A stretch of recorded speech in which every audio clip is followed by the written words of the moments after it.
Welcome to the Books on Air podcast. I'm Suzanne Harris, and my listeners get the story behind every book. Joining me today is a fascinating gentleman. His name is Dr. Anthony Emmett, and he's here to talk about his book, Healing, A Philosophy for the 21st Century. Dr. Emmett is really a fascinating person. He's not only an author, but he's a sculptor, a philosopher, and an artist, as well as a physician.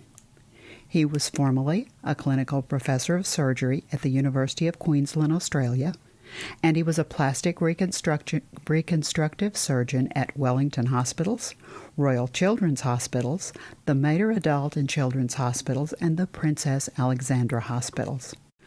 When he retired, he retrained as an artist and a sculptor over a 5-year period. He became an active student himself of history, philosophy, spirituality, and mysticism. He has a deep interest in healing and specific interest in the history of healing. I can't wait to talk to you, Dr. Emmett. Welcome to Books on Air. It's such a pleasure to have you. Thank you. You know, you're such an interesting man, and you and I were having such a wonderful conversation before we actually turned on the proverbial tape so that our listeners can hear us now. I want to explore some of the same areas that we were talking about, but I always have a curiosity about books. It came to me once that all books have two stories. They have the story that the author chooses to share with the reader, and that's the story that the reader always gets.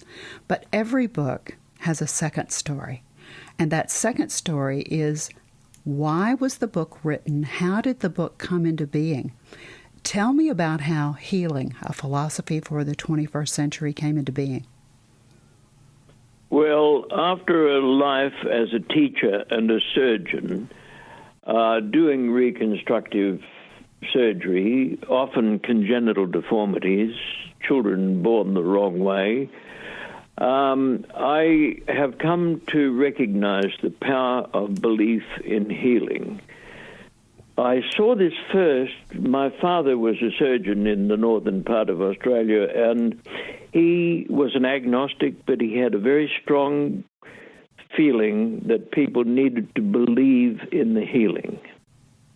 And it works like this. Every cell in your body is separately alive and has a separate way of knowing.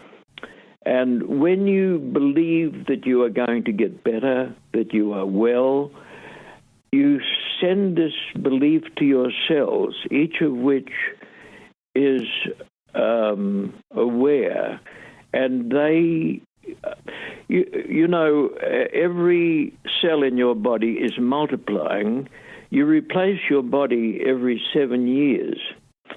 And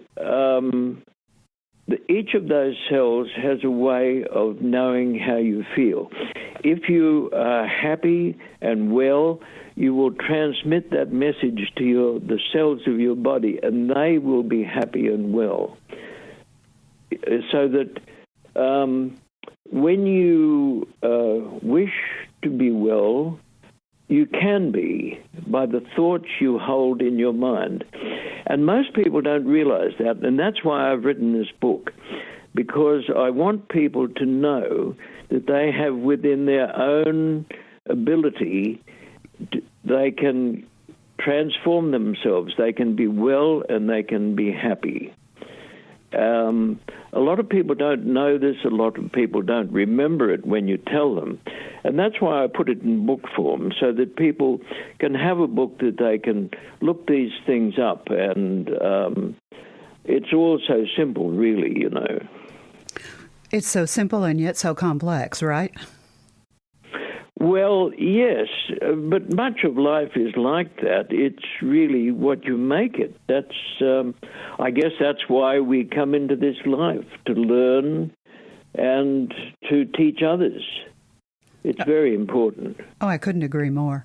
And one of the things that I picked up from your book was a story that I'm familiar with, and I don't know if our listeners will be familiar with it or not, but You tell a story that I think illustrates what you just said perfectly when you talk about Norman Cousins. Would you share that story with our listeners? Sure. Norman Cousins was a journalist who was in hospital with what was said to be an incurable disease. And he treated himself by looking at funny films for an hour or two every so often. And each time he looked at the funny film, he got a little bit better. His blood sedimentation rate improved. And finally, he left hospital healed. And nobody understood why. But what he was doing was he was sending messages of happiness to his living cells, to his immune system. And they got the message and made him well. But it's very simple, because every cell is separately alive, and you can influence them by what you hold in your mind. You know, the mind is like an iceberg. It's the 15% of you use in your conscious mind is only part of it. The rest of it is at your subconscious, your deeper conscious, the part you contact in sleep. And we really are much stronger than we believe, because a lot of it is kept in the unconscious part of your mind. Now, have you also included, when you go through the book, and I believe I already know the answer to the question, but I want our listeners to hear this, you have studied philosophy and spirituality and mysticism. Have you also included some of those philosophical ideas in the book as well? Oh, yes, of course. It's very important. And, for example, take meditation. You know that we each have DNA in the cells, and there are strands in the DNA called telomeres. And Professor Elizabeth Blackburn, who got a Nobel Prize for describing telomeres and the telomeres we have, she showed that meditation improves the telomeres and will make you healthier. In meditation, as you know, you relax your mind and allow the unconscious mind you have within to come to you and to give you advice. And there are lots of ways that we can, we each form a self-image from childhood. That self-image we keep in our subconscious, and it influences. The self-image is formed by the way our parents bring us up, what we're taught, the way they behave. But the self-image is terribly important. And I discovered in surgery the importance of the self-image, which influenced people in so many ways. You know, one of the things that I find so interesting about you is the fact that you do have this medical background, and not only is it a medical background, but it's an artistic medical background, because you, if you'll pardon the expression, sort of recreated people and use that artistic bent that I hear as I talk to you in your work. And then when you finished with your work, you allowed yourself to become a student, and you allowed yourself to start from, I suppose, scratch, only not really because of the experience that you'd had all your life. Tell me about studying art and sculpture and how that has affected you, and how the creativity that you already had has come out in your artistic endeavors. Well, you know, as you give yourself to a piece of art, as you work on it, your deeper consciousness comes into it. And this is part of the interpretation of art. This is why art is so important to the meaning of people. And we often don't understand what's happening But the deeper unconscious part of our mind is the eternal part of us. And it relates to all these things, all this beauty, this wonder of this world that we live in, the beauty of a leaf just opening in spring. The whole thing, we are surrounded by wonder and beauty.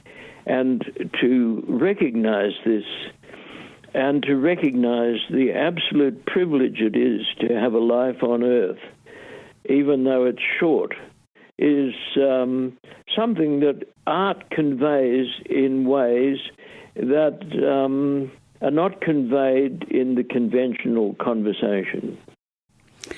I agree. And I think that art, no matter what kind of art you're talking about, whether, and you know I'm a dancer, and we've talked about that briefly, but the creativity, I see dance in my mind all the time, especially when I hear classical music. I studied ballet, started teaching at 15, so I see that dance, I see the music interpretation all the time, and I've always been so envious of people who can take that thing that they see in their mind and execute it on canvas or execute it as a sculpture.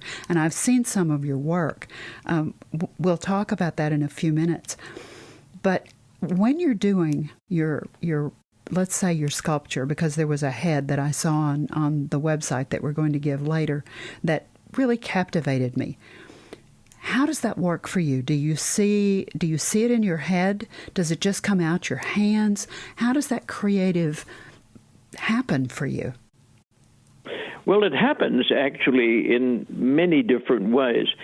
Sometimes in the inner screen of your mind, I will actually see what I want to create, and I then convert, and my hand makes it. At other times, I'm simply playing with it and letting it happen.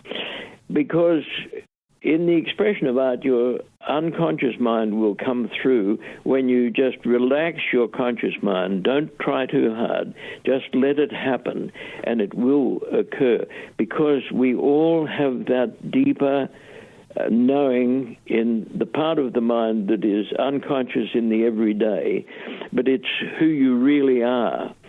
And art brings this out by these ways. For example, I was once doing something else, and on the inner screen of my mind appeared this sculpture. And so I sketched it, then I made it in sandstone, and it currently sits out at the front of our local art society, of which I'm the patron anyway. But they chose to have this as their front sculptural art.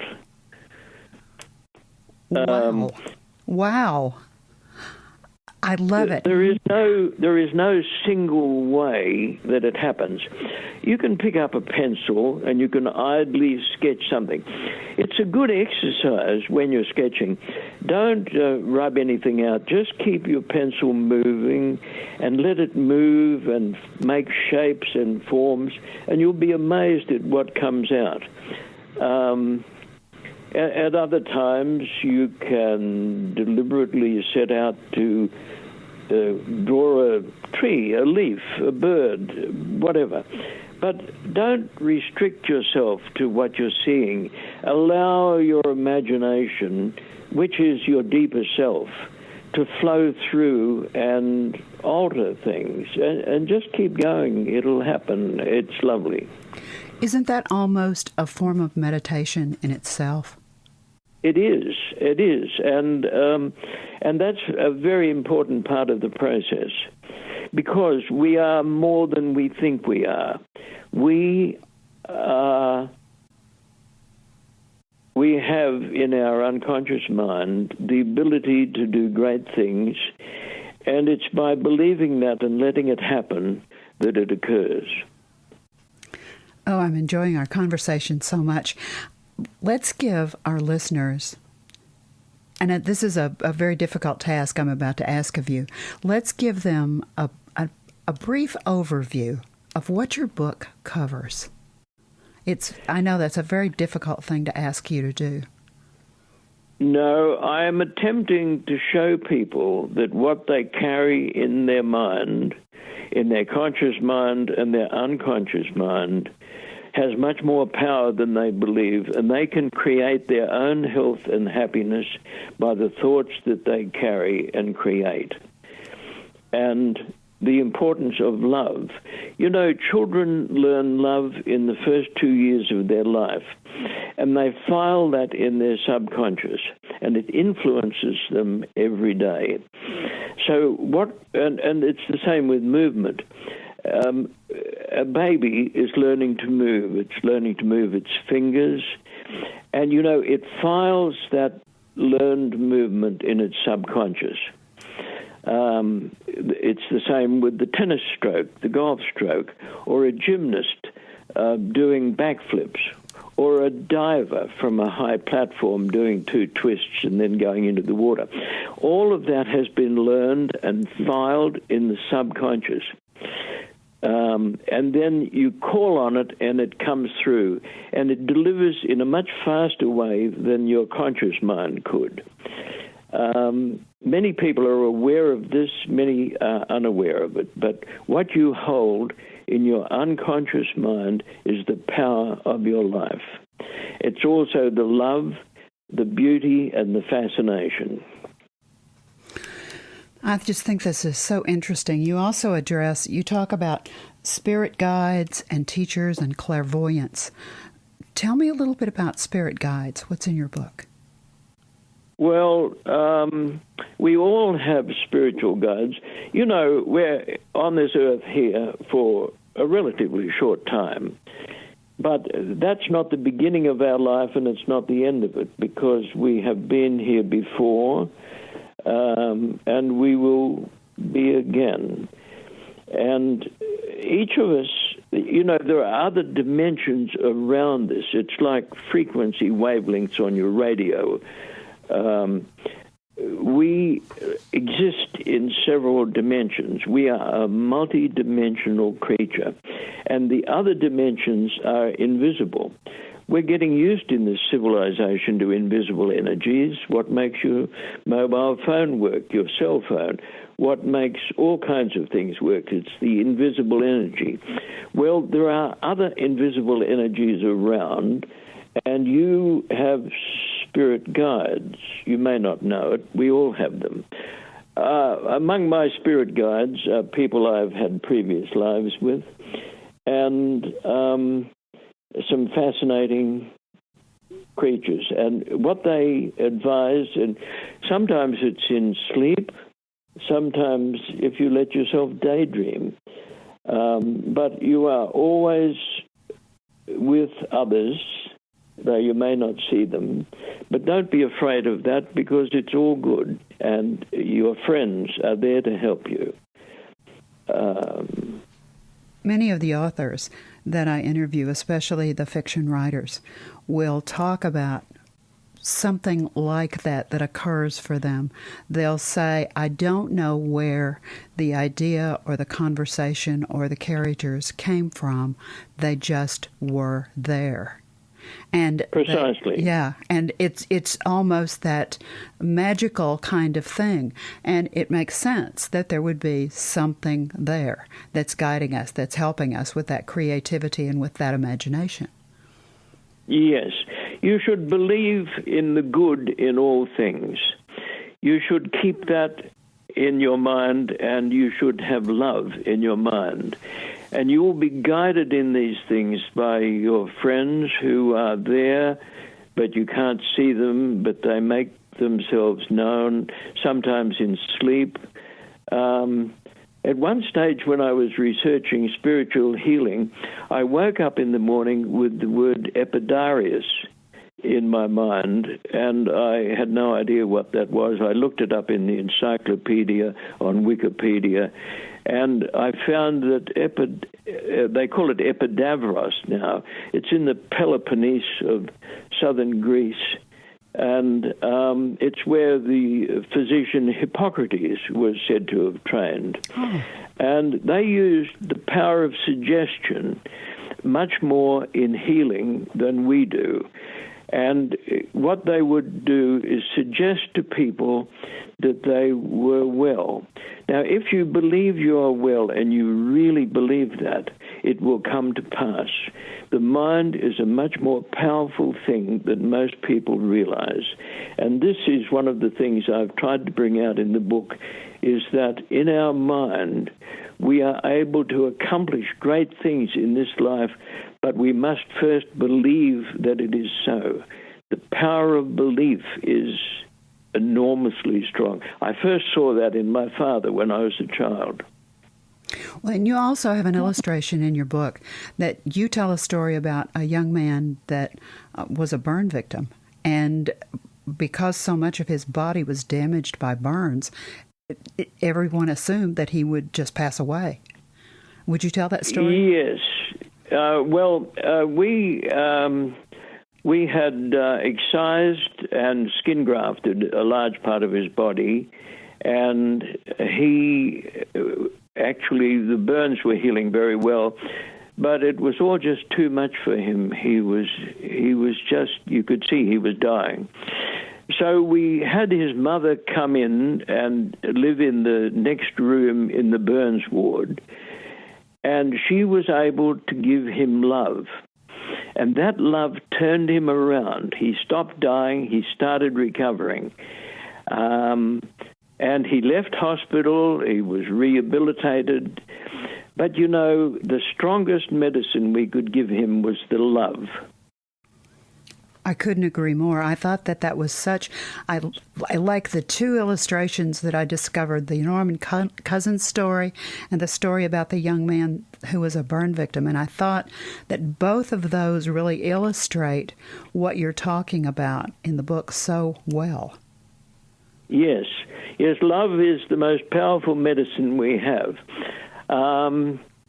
It is.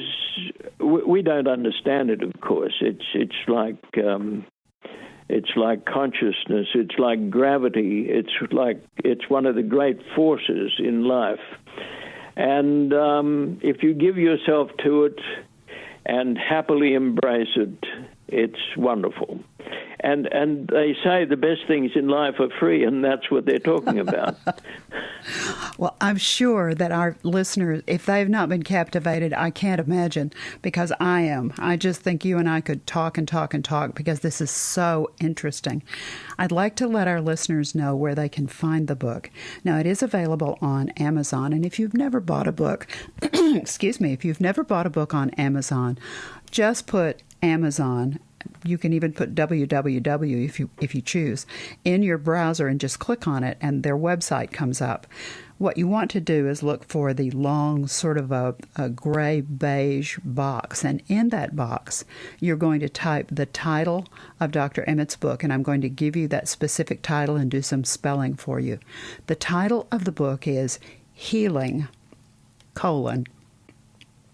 a Philosophy for the 21st Century by Dr. Anthony, Anthony, J.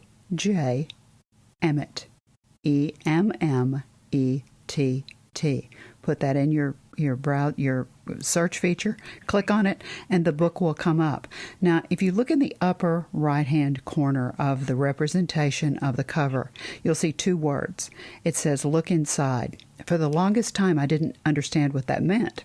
All you have to do is put your cursor on those two words, click, and the book will open electronically, and you can read a wonderful excerpt that will just pull you right into what Dr. Emmett is talking about. It's a really good excerpt. You'll want to buy the book immediately, and you can get it right there on the Amazon website.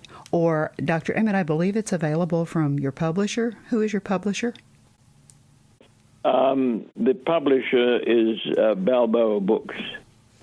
Probably if they just go to www.Balboa Books or Balboa Press and put in your name, there it will be. But you also have several other books that you've written, is that right? Yes, I try to educate through writing as well as teaching by word. And I've written a number of books about all kinds of things, really. I'm also very interested in history, and I've done a book called The Path of History, and in it I describe diseases of rulers that have affected history.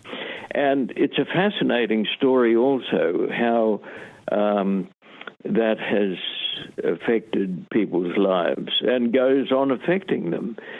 But we should all believe in the good that is in all things, and that is what we come here to learn. Now, we've talked about your artwork. I think that I would like for you to tell our listeners where they could see some of your work, because you just, when I saw, the front page of the website that we're going to give them, there down in the right-hand side, there's a head that you just reached out. I saw your hand reach out and grab hold of me and say, "Look at this. This is captivating." I think they would be very interested in your work as well. Where can they see it? It's at the bdasgallery.com.au. BDAS, that's the Pyramid District Art Society.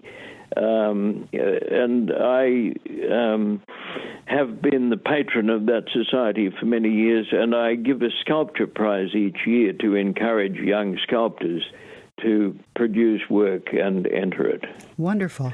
Now, you have an exhibition coming up, is that right? Well, the exhibitions come and go very quickly, but my work is on their website, and you can look at it. All these websites get changed periodically, and I believe that's the case. Well, I personally would encourage the listeners to go look at your work and to get a copy of the book. I always authors are very passionate about their work. And I always think it's very important for the author to have the last word about their work, especially when it's as important as the work that we've discussed today. When the listeners become readers and they pick up a copy of Healing, a Philosophy for the 21st Century, this is not a book that you'll just sit down and read as if it were a novel. This is a book that you'll sit down, you'll read, you'll put it aside, you'll think about it, you'll go back to it, you'll read, you'll finally get to the last page, but not for a long time, because you'll be thinking about what's in the book. When they get to that last page and they read the last page and they close that back cover, what do you really want that reader to leave with? What's the bottom line message that you want to give them? That healing is something we all engage in. We heal ourselves multiply, but also we as a society need to think about healing the world. We've been chopping down forests for many centuries. There needs to be a balance between the human population and the bulk of forest, which renews the soil and renews the air. The leaf of a tree, by photosynthesis, creates oxygen from water. And also, forests create clouds. Clouds create rain. We need to regenerate the earth by the forests and the purifying of the air. But not only that, it's what you carry in your mind. You must carry in your mind that you want the world to be well and that we wish to recreate the beauty that sometimes we inadvertently destroy by all the things that we do as a society. So believe that you will heal the world as you heal yourself. That's what I'd like them to finish with. I love that. And I, too, have a special place in my heart for trees. It's I can't believe people chop down so many, and they're living beings, and it breaks my heart when I think about what's going on. As far as I am a tree hugger, as it were. So when you said that, we'd not even talked about that. You took me by surprise. I fully agree with you completely. I have enjoyed our discussion so very much, and I want to thank you for being my guest on Books on Air. It's just been a pleasure. Thank you, Suzanne. Now remember, you can find Dr. Emmett's book, Healing, A Philosophy for the 21st Century by Dr. Anthony J Emmett, on Amazon. You've been listening to the Books on Air podcast, brought to you on webtalkradio.net. You can also hear this podcast on Spotify, iHeartRadio, Stitcher, and Apple Podcasts. I'm Suzanne Harris, and I so hope that you'll join me for our next Books on Air podcast, because remember, you never know who's going to be here, and you never know what we're going to talk about. Thank you so very much for listening.